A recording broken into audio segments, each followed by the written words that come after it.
Baru-baru ini, Muhyiddin Yassin berkata, Mahkamah Session tidak mempunyai bidang kuasa untuk menentukan atau memutuskan perkara-perkara yang melibatkan perlembagaan persekutuan dan hanya Mahkamah Atasan iaitu Mahkamah Tinggi Kuala Lumpur, Mahkamah Rayuan dan Mahkamah Persekutuan sahaja mempunyai kepakaran untuk memutuskan perkara sedemikian. Perkara yang tertuduh ke atas Tan Sri Muhyiddin Yassin, bekas Perdana Menteri ke-8 Malaysia.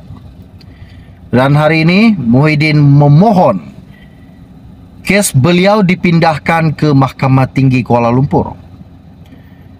Ini salah satu isu yang menggemparkan, di mana hari ini Muhyiddin sendiri mengatakan bahawa ingin memohon agar kes beliau, keseluruhan kes beliau dipindahkan ke Mahkamah Tinggi.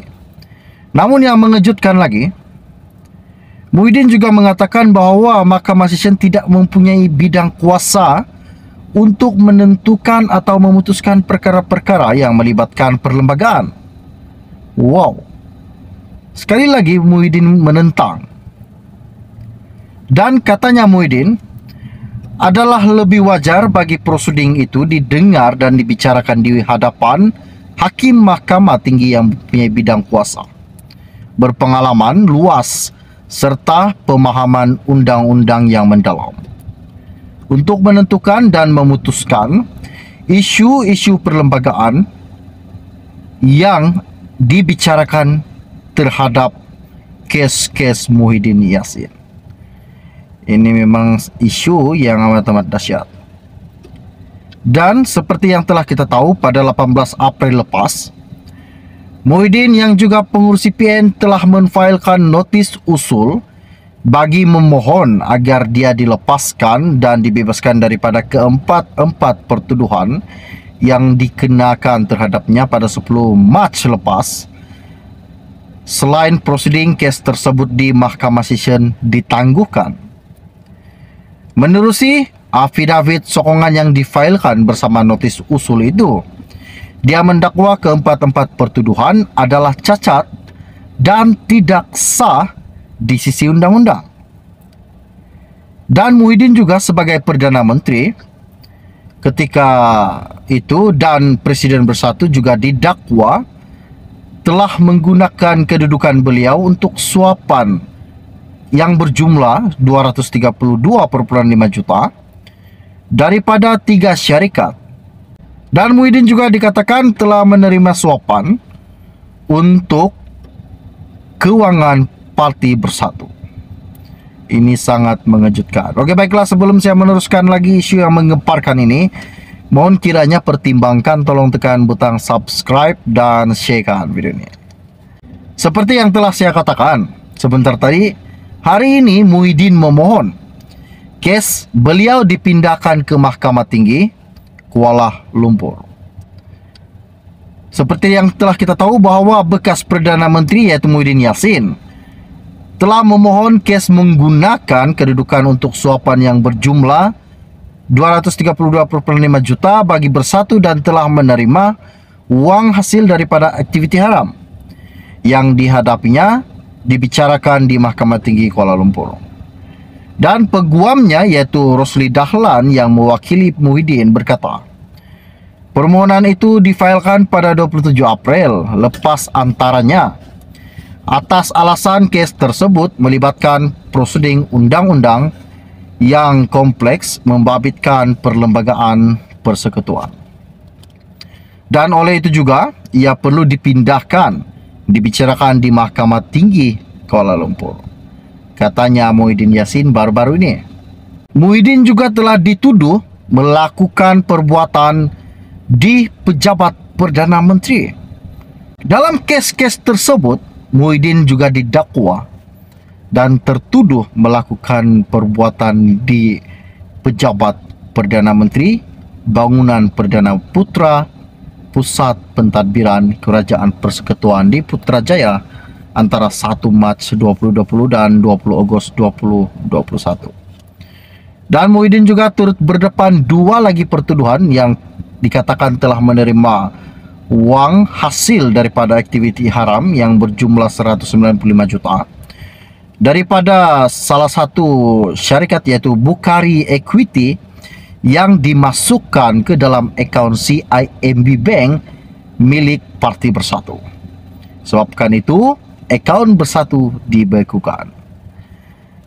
Dan Muhyiddin juga didakwa melakukan perbuatan itu di CIMB Bank, Cawangan Menara Kuala Lumpur, Jalan Stesen Sentral di Kuala Lumpur antara 25 Februari 2021 dan 16 Julai 2021 serta 8 Februari dan 8 Julai 2022. Ahli Parlimen Pago itu juga telah didakwa di Mahkamah Session Shah Alam pada 13 Mac lepas atas satu pertuduhan yang telah menerima wang hasil aktiviti haram yang berjumlah 5 juta dan kes itu juga dipindahkan ke Mahkamah Session Kuala Lumpur untuk dibicarakan semula.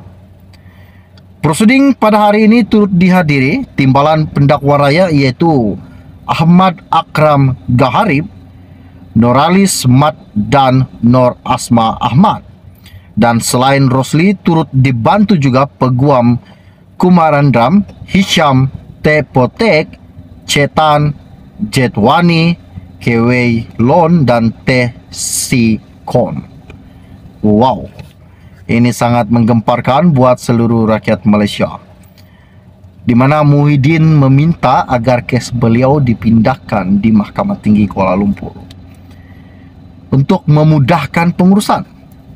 Dan yang menggemparkan lagi, yang mengejutkan lagi, bahwa Muhyiddin mengatakan Mahkamah Session tidak mempunyai bidang kuasa untuk menentukan atau memutuskan perkara-perkara yang melibatkan perlembagaan, persekutuan, dan yang layak untuk memutuskan hanyalah Mahkamah Atasan yaitu Mahkamah Tinggi Kuala Lumpur. Wow, sungguh berani bekas Perdana Menteri ke-8 Malaysia yaitu Tan Sri Muhyiddin Yassin.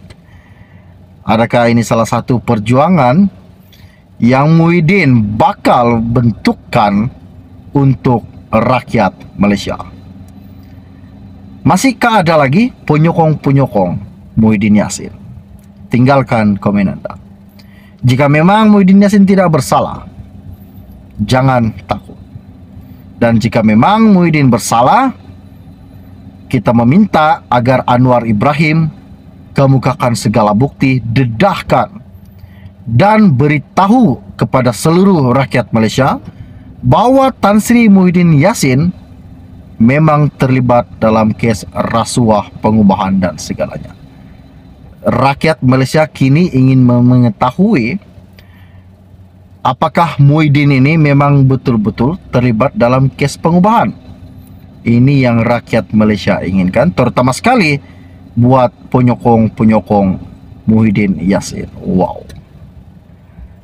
Dan tidak lupa juga, ramai juga yang mengatakan bahwa mengapa Zahid Hamidi yang mempunyai kes sebanyak 47 pertuduhan yang dikatakan di kes mahkamah beliau, tapi masih ada dalam kabinet Anwar.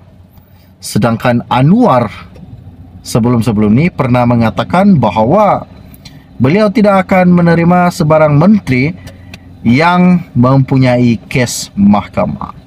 Namun kita dikejutkan bahwa Zahid Hamidi kini masih dalam perbicaraan kes mahkamah.